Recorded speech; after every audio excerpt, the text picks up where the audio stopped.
Oi gente, Lucas de volta com mais um vídeo de astrologia e hoje nós vamos falar sobre o meu tópico preferido, que são Rahu e Ketu. Hoje eu vou explicar para vocês a origem e a filiação de Rahu e Ketu e por que eles se tornaram essa entidade tão temida que causa eclipses, que são os Chayagrahas.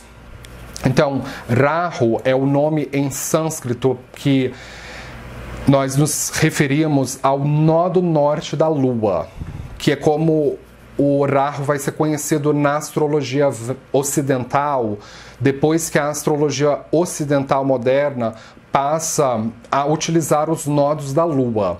Só que os nodos da Lua, eles são de origem védica. Então, para você entender com profundidade e objetividade sobre os nodos, você tem que estudar a história védica sobre eles. Então, o Rahu representa o nó do norte da Lua, como eu falei, e ele é representado por este grifo aqui. E o Ketu é o nome que se dá para o nó do sul da Lua, que representa o mesmo grifo, só que de maneira invertida. Então, por Rahu e Ketu serem representados pelo mesmo grifo, significa que eles são originalmente uma coisa só. Eles são um só Asura, eles são um só Daitya. Mas ao longo do tempo, eles sofreram um drama que fez com que eles se separassem. E nesse vídeo eu vou explicar para vocês exatamente como aconteceu.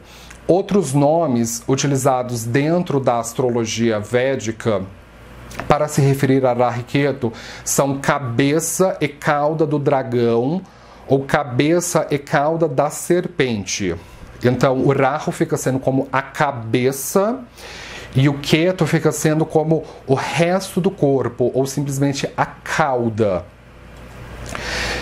Eles eram originalmente uma coisa só. Então, o nome original de Rahu e Ketu é Swarbanu. Então, a grafia pode ser feita tanto com W quanto com V, que todas as duas grafias estão corretas, dependendo da tradução ou do livro que você esteja lendo. Mas Swarbanu significa... Swar significa espaço e Banu significa brilho, significa luz. Então, quando nós unimos a expressão Swarbanu, significa o brilho no espaço. Então, eu vou explicar o motivo astronômico ao final do vídeo, que vai ajudar vocês a entender por que Rahu e Ketu originalmente se chama Swarbanu. Então, para nós entendermos com objetividade quem foi Swarbanu, nós precisamos entender primeiro a sua filiação. Swarbanu era originalmente um Daitya.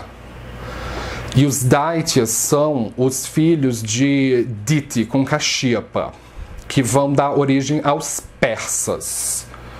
É isso que especificamente Daityas significa. Daitya significa persa, significa iraniano, significa quem nasceu no território da Pérsia, que é atualmente o Irã. E dentro do Irã existe um rio chamado Daitya.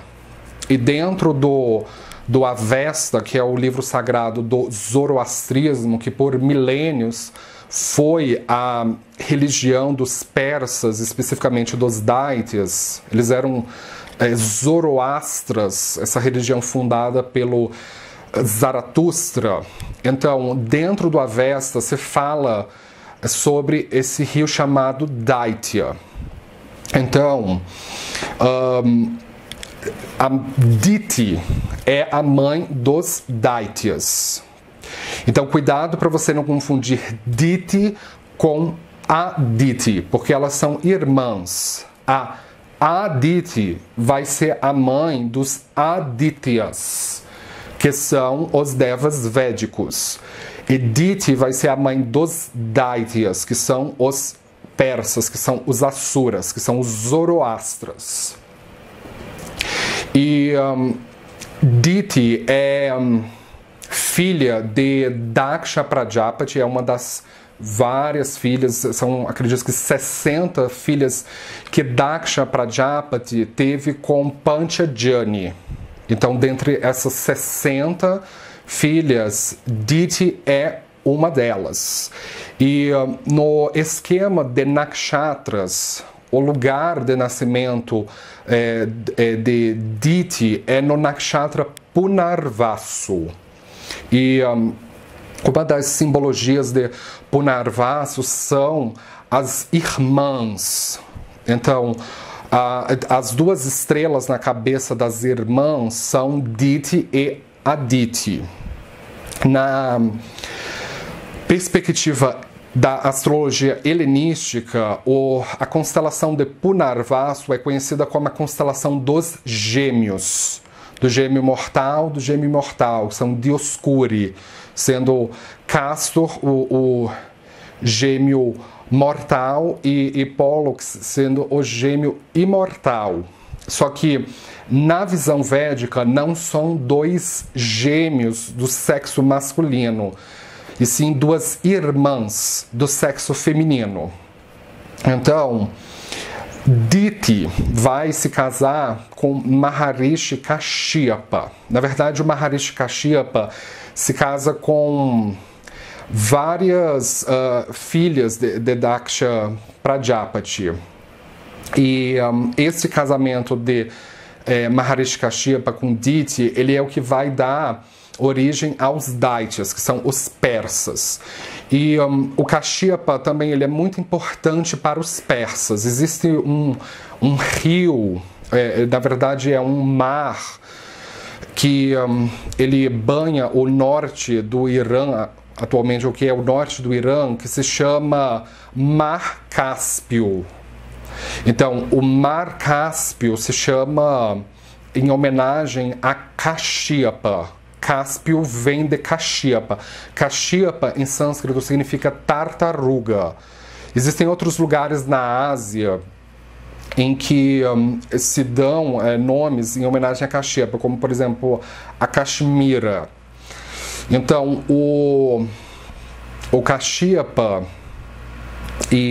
se casa com Diti e eles vão dar origem aos Daityas, que serão os Asuras, que vão ser, na época em que os Vedas foram escritos, quando saiu a cultura védica da oralidade para escrita, quando os védicos pensavam nos Asuras, eles pensavam especificamente nos persas, eles pensavam especificamente nos Zoroastras. E o mais importante filho de Kashyapa com Diti são vários filhos, mas um que é muito icônico vai se chamar Hiranyakashipu, que ele é considerado um Daitya, ele é considerado um Asura.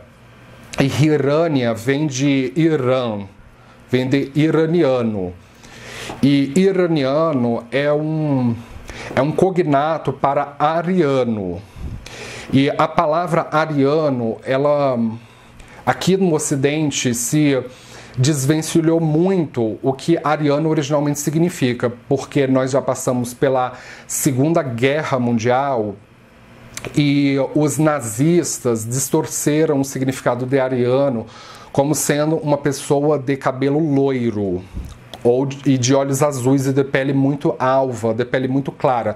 Então, a concepção que se tem no Ocidente de ariano é essa, é de que é uma pessoa loira, dos olhos azuis e branca. Só que essa concepção é completamente incorreta e distorcida, ela foi distorcida pelos nazistas. Ariano, no contexto indo-iraniano, significa ária. Que Arya é uma palavra que existe tanto dentro do persa quanto do sânscrito para se referir a alguém que é nobre, a alguém que é civilizado. É isso que ariano e Arya de fato significa civilizado. E este adjetivo era muito utilizado para descrever um bom chá. O chá vem de kshatriya, que em persa é o nome de reis, de guerreiros, de militares. E na Índia, os kshatriyas significam exatamente a mesma coisa, são guerreiros, são militares. Tem uma varna, uma casta que se chama a casta dos shas, a casta dos kshatriyas.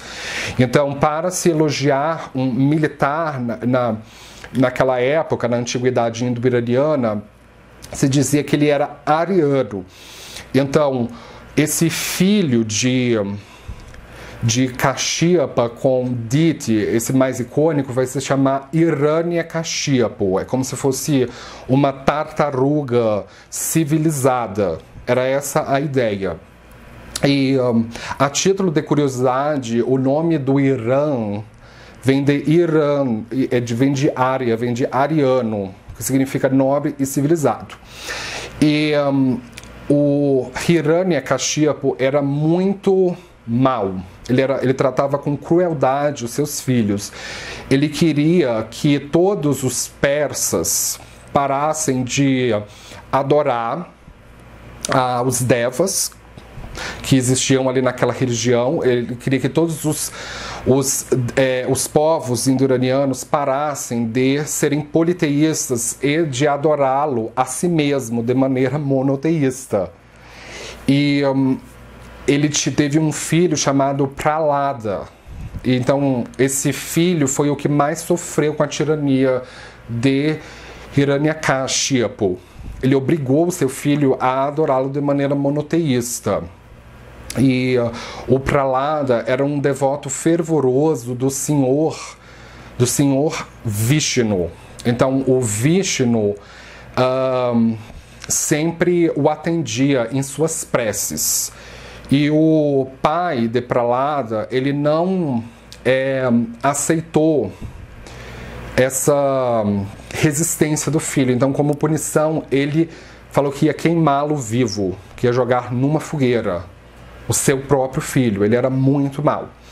Então, é nesse contexto em que o Vishnu descende na forma do avatar de Narasimha, através de muita oração. Prahlada começou a fazer muita oração para Vishnu, para ele salvá-lo das garras do pai. Então o Vishnu descende como um avatar de Narasimha, que é Vishnu com cabeça de leão e corpo de homem. E ele mata, o Narasimha mata o Hiranyakashipu em pedaços. Além de Prahlada, o Hiranyakashipu teve uma outra filha chamada Simhika, que ela vai ser fundamental para nós entendermos Swarbanu, porque Simhika, ela era uma devota do Senhor Brahma, e o Senhor Brahma lhe concedeu o talento de controlar a sombra de qualquer ser, de controlar o que se chama de chaya, de qualquer ser. E quando Simhika teve o seu filho Swarbanu, ele nasce com o mesmo talento. E esse talento, ele vai muito mais do que só controlar a sombra ou a chaya das pessoas, mas sim de controlar, de eclipsar a luz, de eclipsar qualquer luz, que é o que Swarbanu significa. É a capacidade também de eclipsar a luz. E o Swarbanu era uma serpente, ele é narrado como um ser reptiliano, como um ser assim semelhante a uma serpente ou um dragão. E uma coisa muito importante sobre os Daityas, Swarbanu, ele é o mais assim considerado o mais poderoso dos Daityas. Ele ficou conhecido como o mais poderoso de todos. Vocês já vão entender por quê. O guru ou mentor espiritual dos Daityas é Shukra ou Shukracharya. Inclusive, Swarbanu é considerado um pupilo de Shukracharya. E o nome em português de Shukracharya é Vênus. É o nome que se dá ao planeta Vênus. Só que nesse contexto, Shukracharya não é só um planeta orbitando no céu, mas sim o guru dos Asuras, o guru dos Daityas.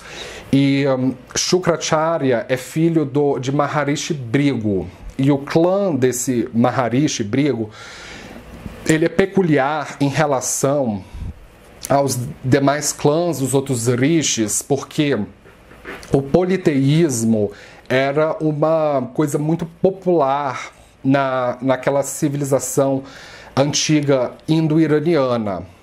Então a maioria das tribos elas eram politeístas.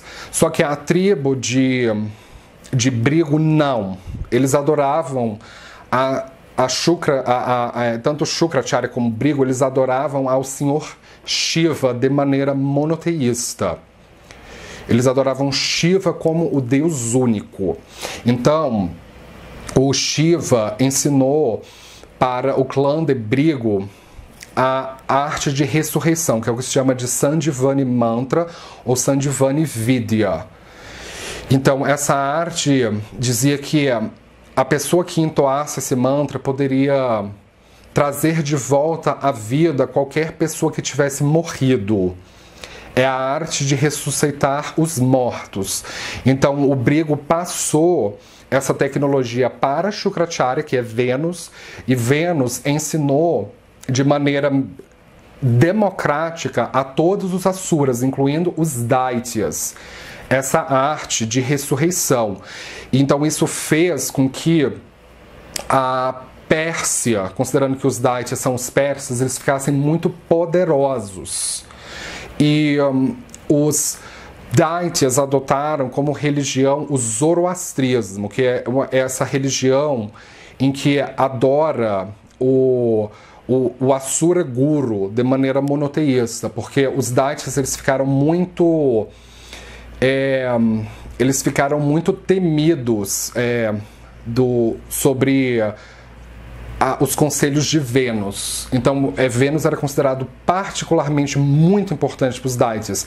Então, o Zaratustra, ele funda essa religião chamada Zoroastrismo. E dentro do Zoroastrismo se adora a Asura Guru de maneira monoteísta. Se adora a Vênus de maneira monoteísta. E em persa, especificamente no Avesta, vai ser chamado de Ahura Mazda, porque quando a gente faz a tradução das palavras em sânscrito que tem S, a gente troca o S pelo H. Então, Asura em persa se chama Ahura. Então, Ahura Mazda, que é como se fosse o mais supremo de todos os Ahuras. E então, quando a Pérsia conquista os territórios, se torna esse Império Aquemênida, que foi um dos impérios mais poderosos dentro da Pérsia. Eles conquistam muitos territórios fora desse território que hoje é considerado o Irã, sobretudo a Mesopotâmia.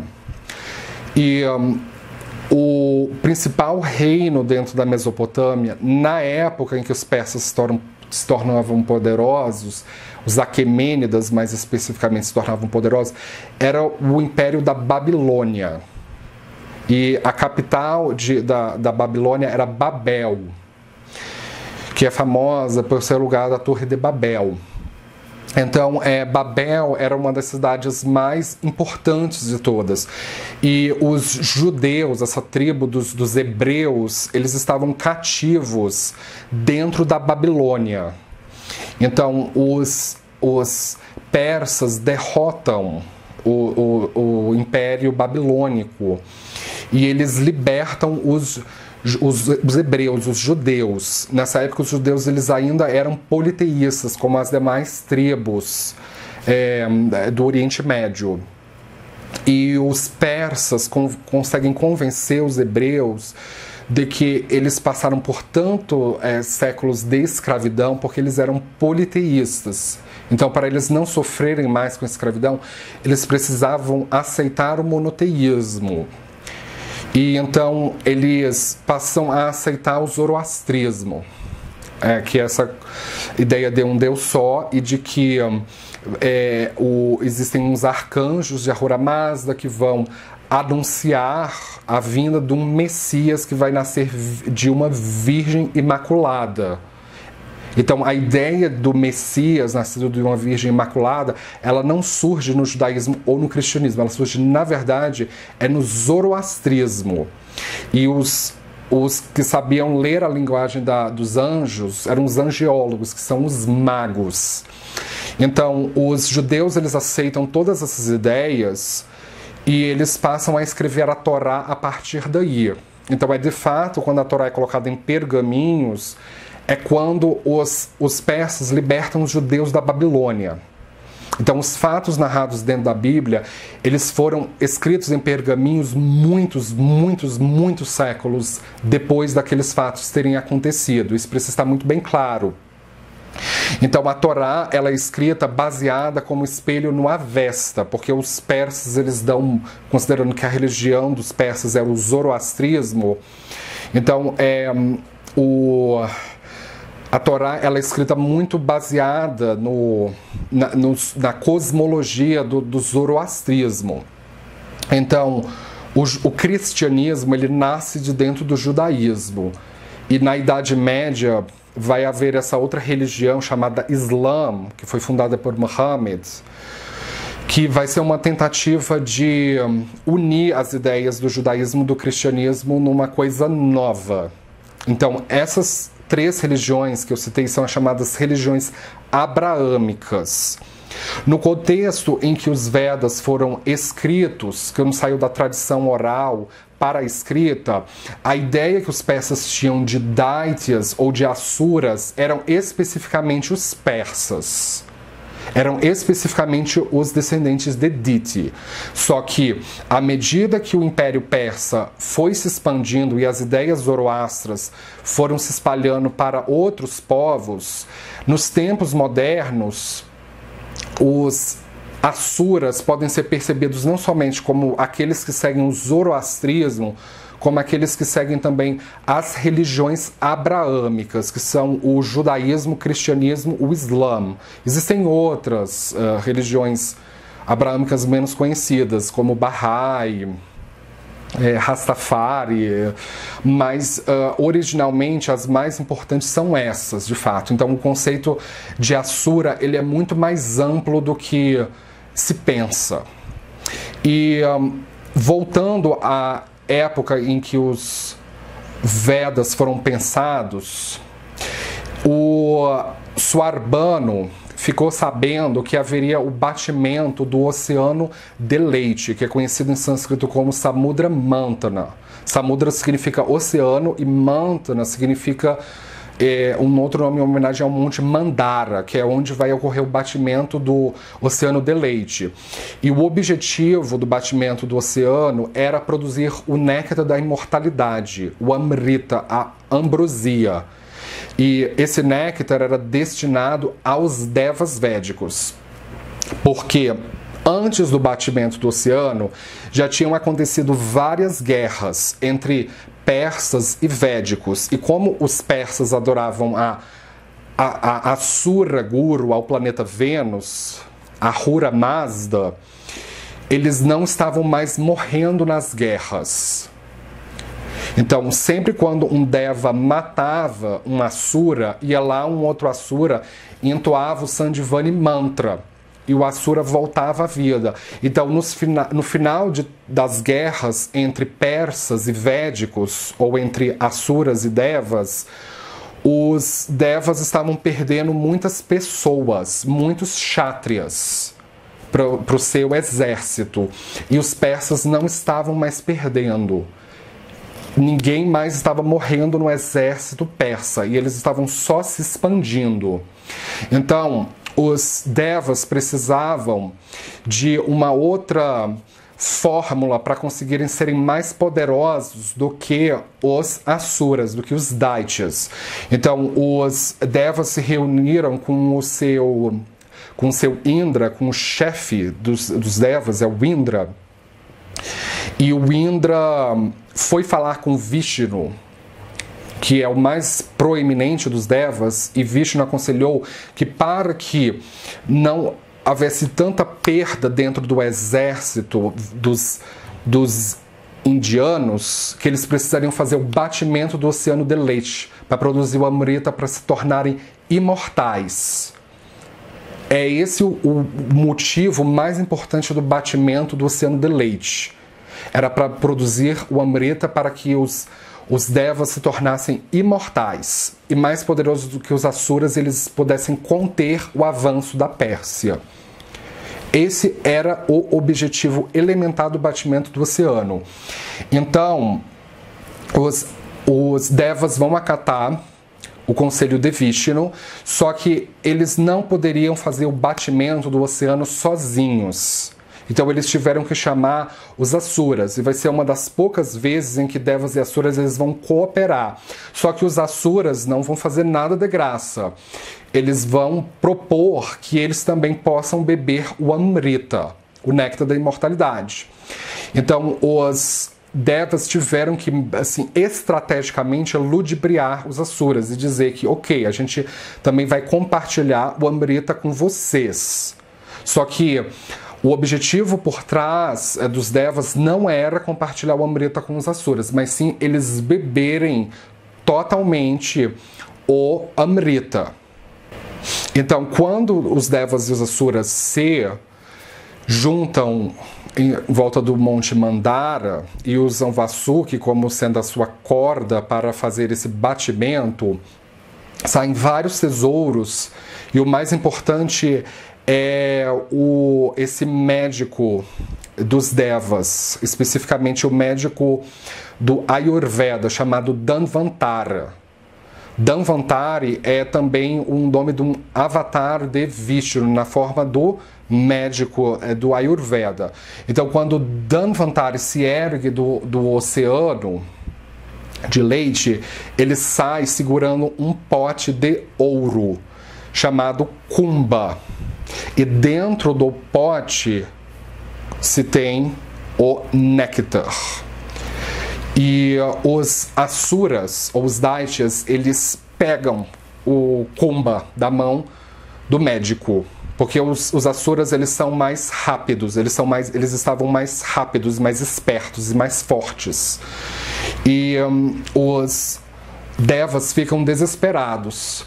Então eles voltam a rezar para Vishnu, e Vishnu aparece agora como o avatar de Mohini. E Mohini é Vishnu na forma de uma mulher extremamente sensual, uma femme fatale. E Mohini em sânscrito significa mohar, vem do verbo mohar, que significa iludir, hipnotizar, seduzir. Então Vishnu, travestido de mulher, começa a dançar para os Asuras, e eles ficam hipnotizados com a dança e se esquecem de fazer o principal, que era beber o néctar. Então, Mohini é como se fosse o Maya de Vishnu, é como se fosse a própria magia, a própria ilusão de Vishnu. Então, Mohini conseguiu hipnotizar os Daityas, e ela falou para eles assim: vocês vão ter que me dar o pote com Amrita, porque a gente precisa fazer o combinado, que era dividir entre os Devas e os Asuras. E os Asuras aceitam.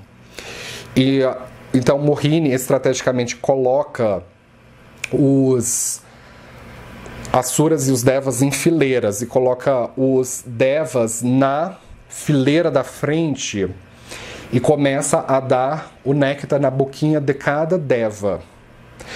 E a estratégia de Mohini era justamente de esgotar o Amrita até que o último Deva bebesse, para quando chegasse na fileira dos Asuras já tivesse acabado. Só que entre esses Daityas ou Asuras havia um chamado Swarbanu, que ele não se deixou hipnotizar pelo disfarce de Vishnu como Mohini. Porque uma das características de Swarbanu é o poder do disfarce, o poder da camuflagem. Então ele foi o único que não caiu no Maya de Vishnu. E ele decidiu pagar com a mesma moeda. Então, enquanto Mohini estava dando na boquinha de cada um dos Devas, o Swarbanu decidiu se disfarçar de um Deva. E ele se colocou entre Chandra e Surya. Chandra é a forma deificada da lua. E Surya é a forma deificada do sol. Então o Suarbano se colocou entre o sol e a lua. E no momento em que o Vishnu, como Mohini, parou na frente do Suarbano, Mohini não percebeu que era um Daitya disfarçado e entregou o pote com Amrita e Suarbano despejou algumas gotas na sua língua. E no momento em que essas gotas estavam descendo pela garganta dele, o sol e a lua perceberam o disfarce, porque eles são luminares, então eles têm o poder de jogar luz. Então eles jogaram luz em Suarbano e perceberam que por debaixo da roupa era um réptil, era uma serpente, era um dragão. E Suarbano esqueceu de disfarçar as suas mãos. Então, embora Suarbano tivesse vestes de Deva, as suas mãos tinham garras de répteis. Então, no momento em que Suarbano pegou o Kumbha, o sol e a lua viram as garras do monstro e falaram assim: epa, Mohini, ele não é um de nós. A gente nunca o viu antes. Ele é, na verdade, um Daitya disfarçado de Deva. Então, Mohini saiu da sua forma de Femme Fatale e recuperou a sua forma de Vishnu. E foi nesse momento que Vishnu arremessou o seu disco amolado, o seu Sudarshana Chakra. E arremessou ele bem no pescoço de Suarbano.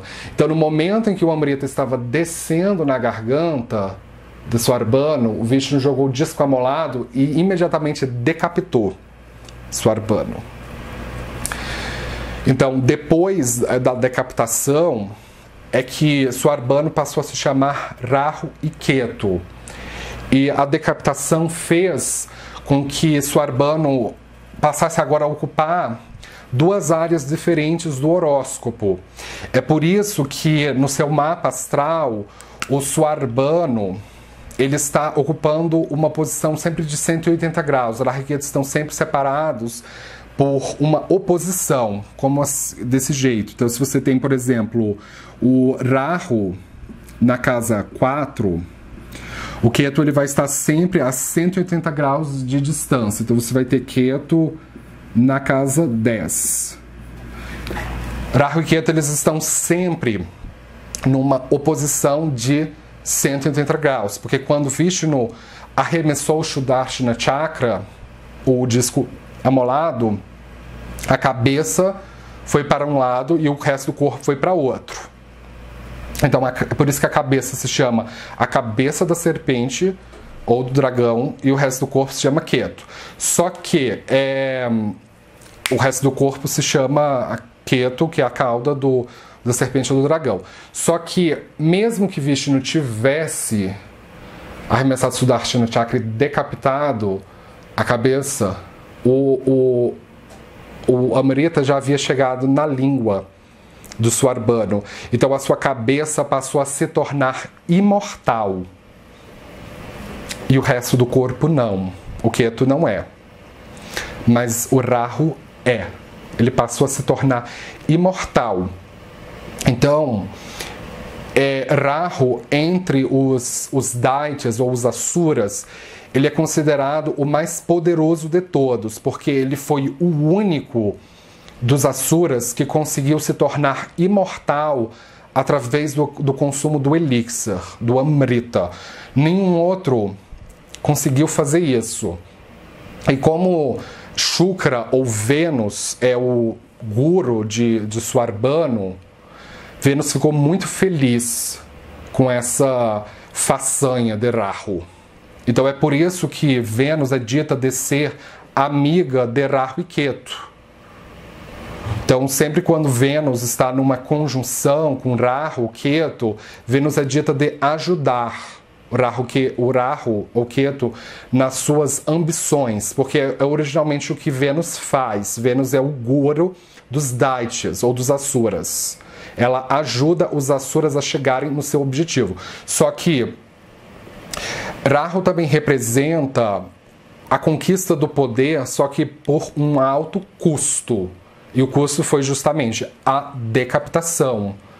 Então, a casa onde o Rahu está posicionada no seu horóscopo fala sobre uma casa que você tem muito capacidade de adquirir poder sobre aqueles assuntos, mas com um alto custo. E que tipo de poder é esse? É o poder material, é o poder financeiro, porque o guru de Rahu e Ketu é Vênus, e Vênus é o guru do mundo material. Então, Vênus é uma sexóloga, Vênus é uma economista, diferentemente do guru dos devas, que é Júpiter ou Brahaspati, que fala mais sobre a conquista de riquezas internas, como a espiritualidade. E Vênus já fala mais sobre riquezas materiais. E entre os judeus, que vão, essa visão do judaísmo sobre Vênus vai ser chamada de Aserá, que é um outro cognato para Asura, vai ser Aserá. Então, Vênus é mencionada dentro da Bíblia, especificamente no Velho Testamento, como sendo Aserá. E no Ocidente, um dos símbolos de Vênus é o olho maçônico, é o olho que tudo vê. É o olho da providência, que é um círculo, que na verdade não é um círculo, que é um triângulo e tem um olho dentro.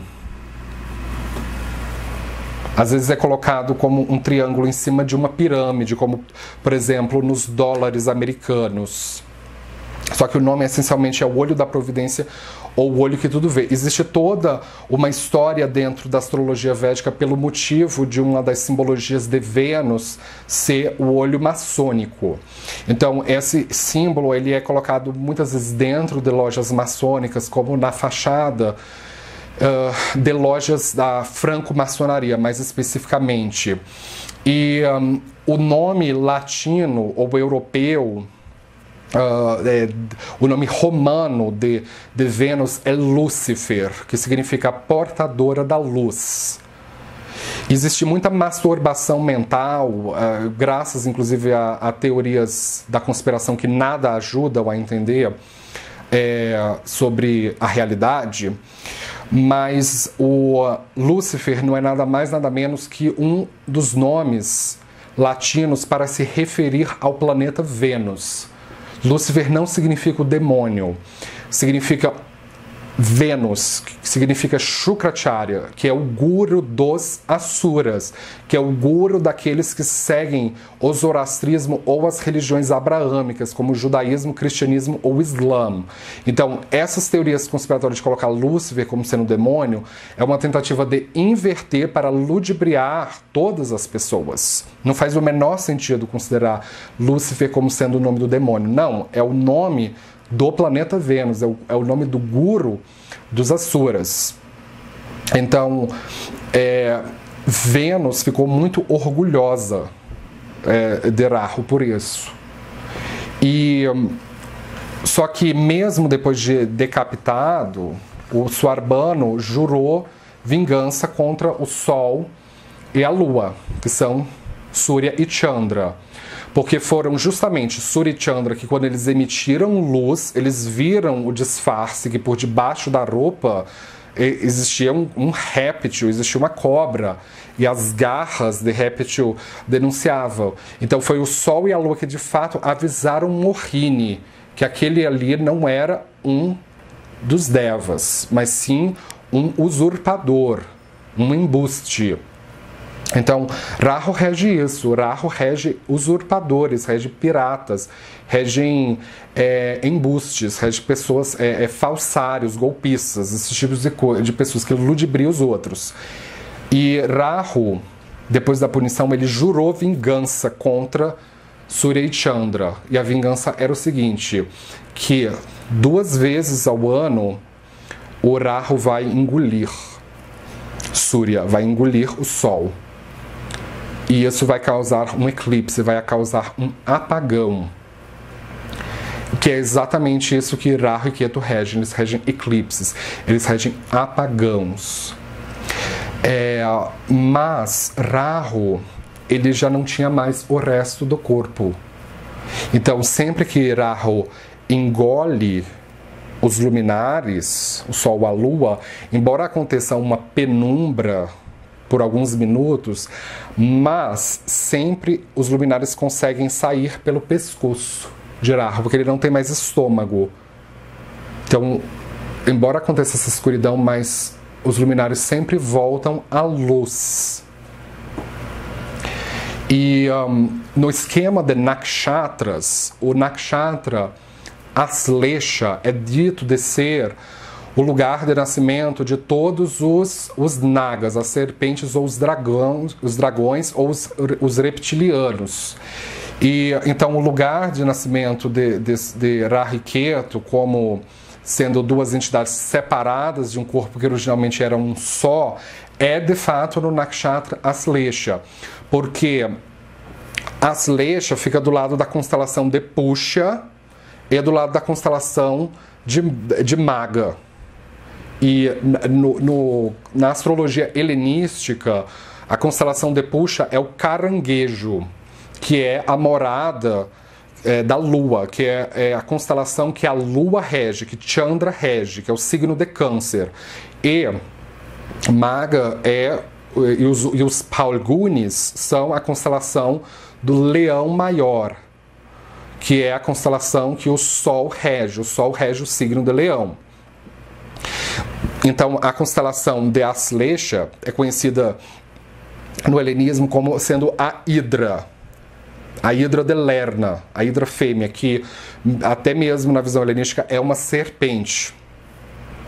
Então, na visão védica, a Hidra é Aslesha, que fica entre as constelações do caranguejo e do leão, entre os dois signos regidos pelos luminares. A explicação dessa organização divina dos nakshatras é por causa da história de Swarbanu, porque o Swarbanu se travestiu, se disfarçou de um Deva e se colocou entre o Sol e a Lua. Então é por isso que Aslesha é considerado o lugar em que tanto Rahu quanto Ketu fazem muito bem, eles ganham muita força nesse nakshatra, o nakshatra dos Nagas.